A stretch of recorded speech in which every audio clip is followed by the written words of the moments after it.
Kerajaanku bukan dari dunia ini. Jika kerajaanku dari dunia ini, pasti hamba-hambaku sudah melawan, supaya aku jangan diserahkan kepada orang Yahudi. Akan tetapi kerajaanku bukan dari sini. Saudari-saudara yang dikasihi Kristus Yesus, untuk memahami misteri kematian Yesus di atas salib, saya kira kata-katanya ini yang merupakan jawaban kepada Pilatus harus menjadi titik tolak permenungan. Jelas sekali Yesus menerima sengsara, penghinaan, penderitaan, dan wafat di salib.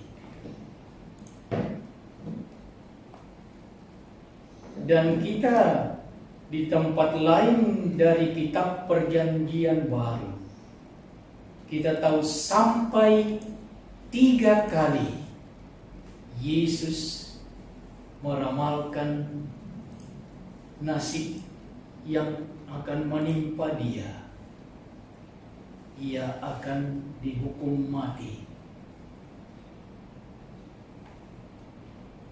Dengan demikian menjadi pertanyaan besar yang sulit kita pahami. Mengapa Yesus menerima nasib konyol seperti ini? Dan kita lihat penegasannya. Dan di tempat lain dalam kitab suci Perjanjian Baru kita baca salib Kristus bagi orang Yahudi adalah batu sandungan, bagi orang bukan Yahudi adalah kebodohan, tetapi bagi orang yang diselamatkan salib adalah kekuatan dan hikmat Allah. Inilah salib adalah kekuatan dan hikmat Allah. Misteri yang menyelimuti kematian Yesus mengingatkan kita lagi akan sabda Allah sendiri dari kitab Nabi Yesaya. Jalanku bukanlah jalanmu, rancanganku bukanlah rancangan. Tapi bagaimana kita bisa sedikit memahami rancangan Allah dalam peristiwa kematian Yesus di atas salib ini? Jelas sekali Yesus menerimanya. Dan karena itu merupakan konsekuensi dari hidupnya.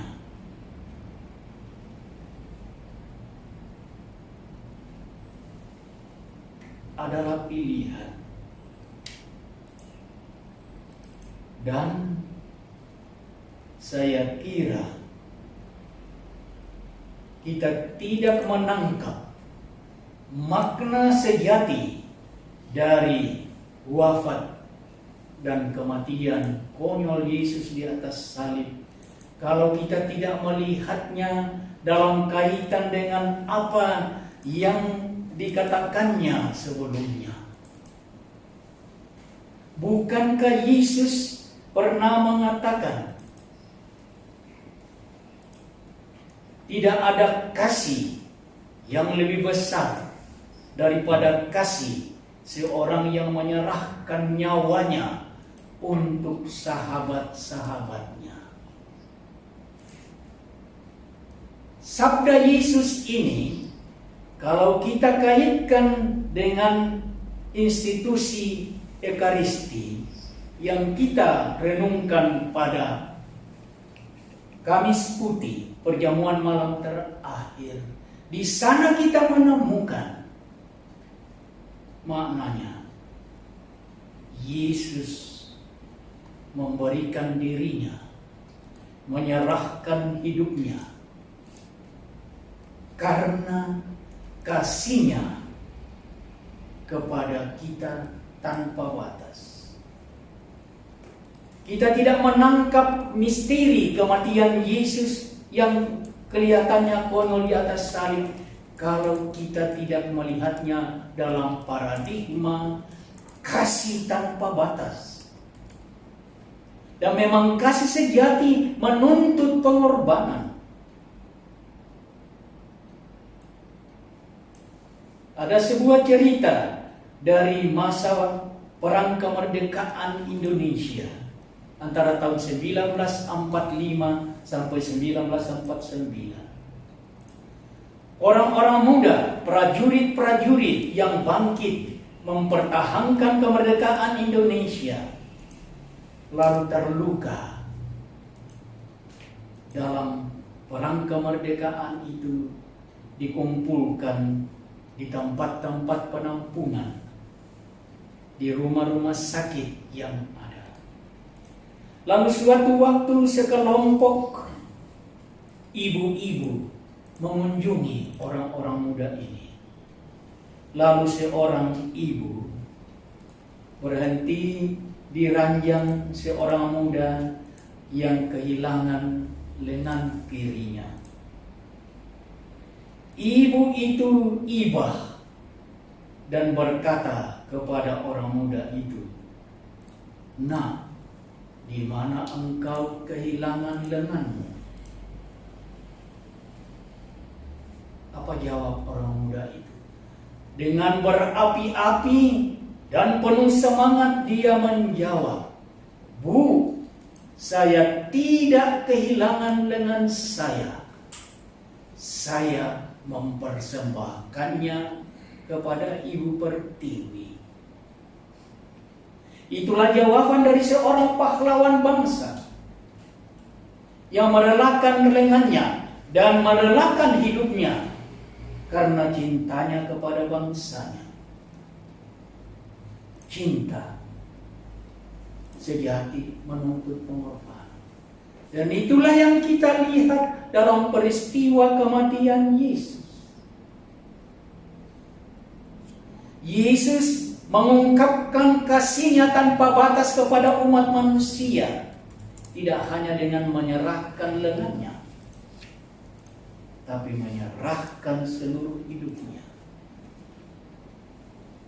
Sehingga dengan demikian, dalam paradigma kepahlawanan kasih, kita melihat misteri, jalan dan rancangan Allah sendiri.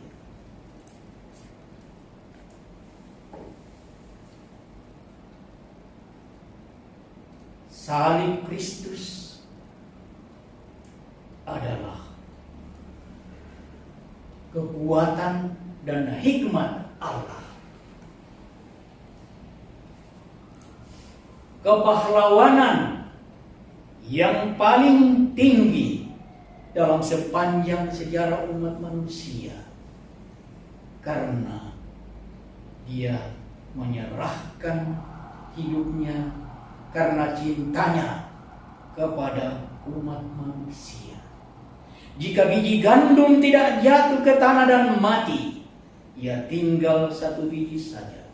Tetapi jika ia mati, ia menghasilkan banyak buah. Itulah makna kematian Yesus di atas salib. Biji gandum yang jatuh dan mati dan menghasilkan buah.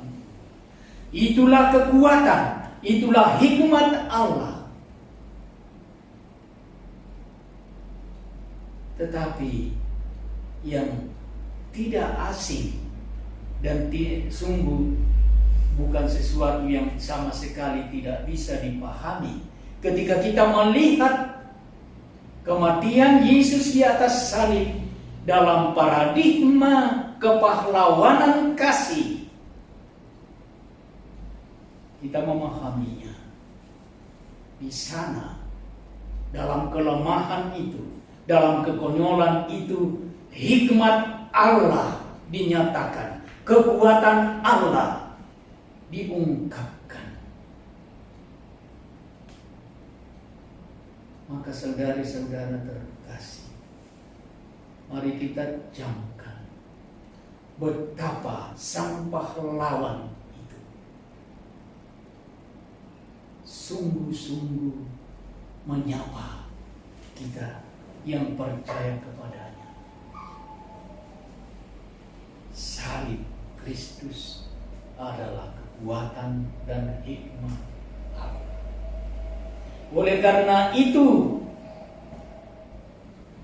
sebentar lagi kita akan mengungkapkan penghormatan kita kepada salib Kristus. Salve salib Kristus.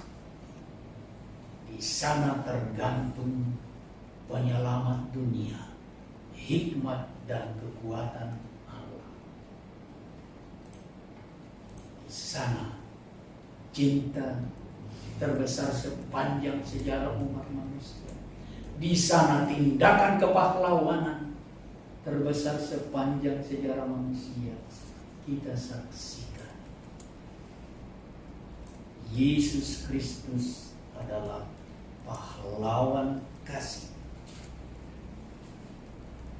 Dan itulah semangat yang Dia tinggalkan bagi kita dengan mengadakan Ekaristi pada perjamuan malam terakhir. Inilah tubuhku, inilah darahku yang ditumpahkan untuk kamu pada Jumat Agung di atas salib. Perbuatlah ini sebagai kenangan